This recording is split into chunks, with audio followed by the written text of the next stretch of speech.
Assalamualaikum warahmatullahi wabarakatuh. Hello everyone, welcome back to my English learning channel. This is M. Rahmat Baihaqi will bring you an English learning material.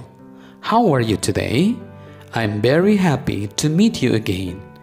In this opportunity, we are going to learn and discuss about narrative text. Okay students, selamat datang. Selamat bergabung kembali dengan saya M. Rahmat Baihaqi di English Learning Channel saya. Senang sekali dapat kembali bersama, dan pada kesempatan kita kali ini kita akan mempelajari dan membahas kompetensi dasar 3.8 untuk kelas 10 SMA dan SMK dengan materi narrative text. Okay students, now let's begin our lesson today. Narrative text. Oke, berkaitan dengan teks dalam bahasa Inggris, maka harus diketahui dari awal social function. What is the social functions of narrative text? It is to amuse, entertain the reader with a story that deals with complications or problematic events which lead to a crisis and in turn finds a resolution. Ya, social functions atau fungsi sosial dari naratif teks adalah untuk menghibur. Amuse, entertain itu untuk menghibur ya. Menghibur pembaca atau pendengar atau pemirsa dengan sebuah cerita yang berkaitan dengan permasalahan atau peristiwa-peristiwa yang membuat masalah dalam cerita tersebut, which lead to a crisis, yang mengarah ke sebuah krisis ya, and in turns, dan akhirnya finds a resolution, menemukan sebuah jalan keluar ya. Jadi ada permasalahan dan pasti ada jalan keluar. Nah, itulah narrative text. Generic structures yang harus ada dalam narrative text, yang pertama orientation atau pengenalan. Sets the scene and introduce the participants.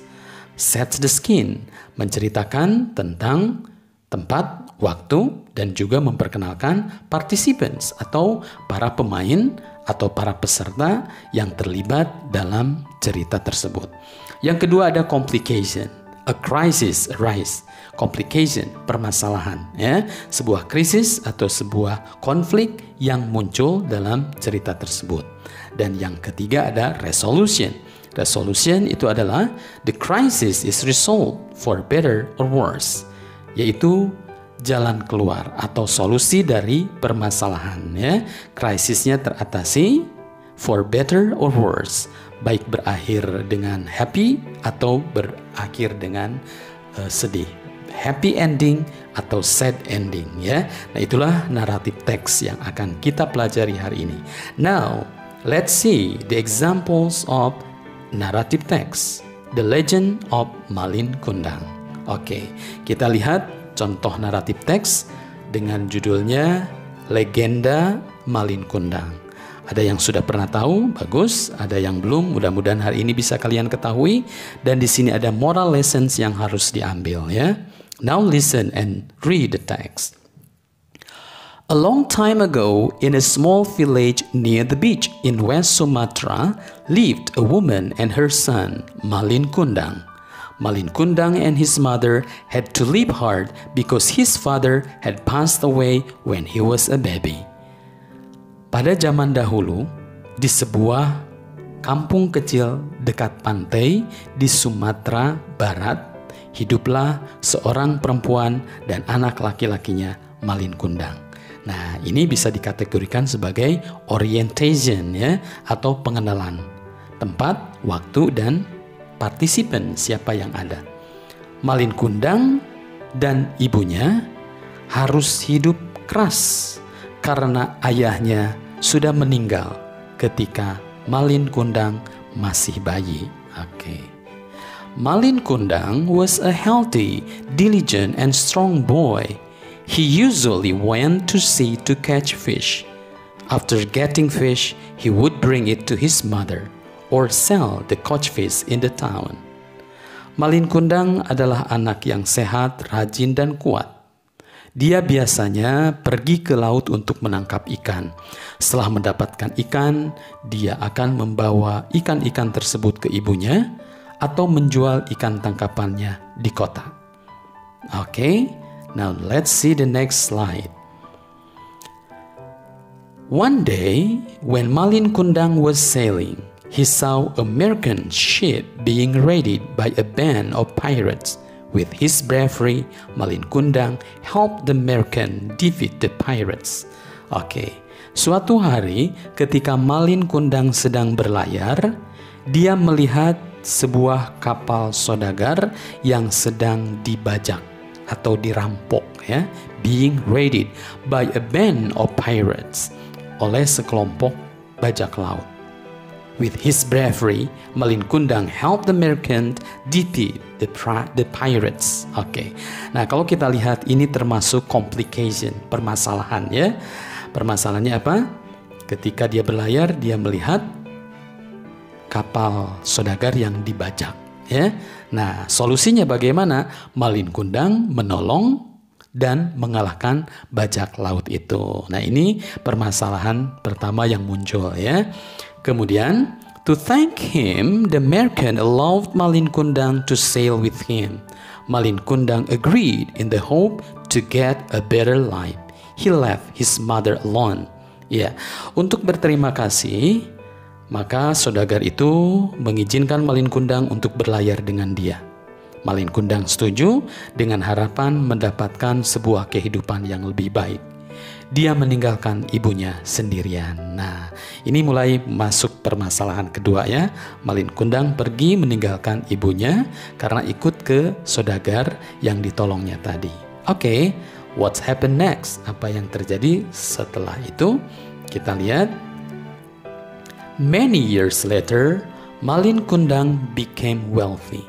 He had a huge ship and a lot of crews who worked loading trading goods. He was also married to a beautiful woman. Nah, many years, bertahun-tahun setelah itu, Malin Kundang menjadi kaya raya. Dia mempunyai sebuah kapal yang besar dan a lot of crews dan awak kapal yang banyak. Who work loading trading goods, yang bekerja memuat barang-barang dagangannya. He was also married. Dia juga menikah to a beautiful woman, dengan seorang wanita cantik, ya. Nah, begitu Malin Kundang mengadakan perjalanan menjadi kaya, punya kapal yang besar dan awak kapal yang banyak. Dia juga menikahi seorang perempuan yang cantik, ya. When he was sailing on his trading journey, his ship landed on a coast near a small village. The local people recognized that it was Malin Kundang, a boy from the area. The news ran fast in the town. Malin Kundang has become rich and now he is here. Ketika dia berlayar dalam perjalanan dagangnya dengan kapalnya, mendaratlah di sebuah pantai near, dekat sebuah kota kecil atau kampung kecil, desa kecil, village, ya. The local people, penduduk, mengenali bahwa it was Malin Kundang, bahwa itu Malin Kundang, a boy from the area, anak laki-laki dari daerah situ. The news ran fast. Berita menyebar luas di kota itu, dan Malin Kundang sudah menjadi kaya dan dia ada di sini. Nah, itu, ya. Kemudian next slide kita lihat. Okay. An old woman who was Malin Kundang's mother ran to the beach to meet the new rich merchant. She wanted to hug him to release her sadness of being lonely after a long time. When his mother came near him, Malin Kundang, who was with his beautiful wife and his ship crews, denied that she was his mother. Seorang wanita tua yang merupakan ibu Malin Kundang berlari menuju pantai untuk menemui saudagar kaya yang baru itu. dia ingin memeluknya. Oke, ada dua dia ya. Dia yang pertama, she itu ibu, dan him, Malin Kundang. Dia ingin memeluknya untuk melepas kesedihan karena kesendiriannya sepanjang waktu. When his mother came near him, ketika ibunya mendekat, Malin Kundang yang pada saat itu bersama dengan istrinya yang cantik dan awak kapalnya menolak bahwa dia ibunya, ya, menolak bahwa dia itu ibunya. Jadi dia tidak mengakui ibunya. Oke, ya, jangan sampai dilakukan.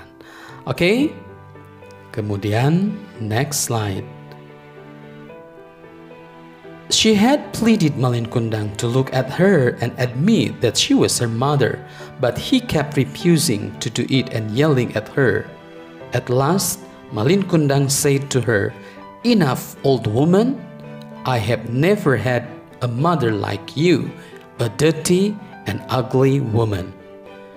Ya, dia meyakinkan Malin Kundang untuk melihatnya dan mengakuinya bahwa dia adalah ibunya.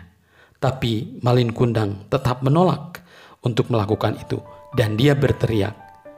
Dan pada akhirnya Malin Kundang mengatakan, "Cukup wanita tua, saya tidak pernah mempunyai ibu seperti kamu. Seorang wanita kotor dan jelek." Nah, itulah ungkapan Malin Kundang kepada ibunya ya di hadapan istri dan awak kapalnya. After that, he ordered his crews to set sail to leave the old woman, who was then full of sadness and anger. Setelah itu, Malin Kundang memerintahkan krunya untuk berlayar meninggalkan wanita tua itu yang kemudian penuh kesedihan dan kemarahan. Oke, akhirnya ibunya ditinggalkan ya. Dan finally, feeling enraged, she cursed Malin Kundang that he would turn into a stone if he didn't apologize to her. Malin Kundang just laughed and set sail. Akhirnya karena merasa geram, dia mengutuk Malin Kundang bahwa dia akan menjadikannya sebuah batu jika dia tidak memaafkannya atau tidak meminta maaf kepada dia. Oke, dianya di sini Malin Kundang kepada ibunya ya. Malin Kundang cuma tertawa dan akhirnya berlayar. Suddenly, a thunderstorm came into quiet sea, wrecking his huge ship. He was thrown out to a small island. It was really too late for him to avoid his curse. He had turned into a stone. Tiba-tiba, sebuah petir datang dalam lautan tenang, ya, menghancurkan kapalnya yang besar. Dia terlempar ke sebuah pulau kecil, dan itu sudah sangat terlambat untuk dia menghindari kutukan, dan dia berubah menjadi batu. Okay, nah students, I think that's the examples of narrative text. Jadi di sini ada orientation, complication, dan resolution. Dan resolutionnya, jalan keluarnya ini adalah sad ending ya, karena anaknya menjadi batu. Kenapa? Karena tidak mengakui ibunya ya. Mudah-mudahan tidak kalian lakukan. Okay students, I hope you understand much about this material. Thank you very much for your attention, and I hope we can meet again in the next lesson. Goodbye students, and Assalamualaikum warahmatullahi wabarakatuh.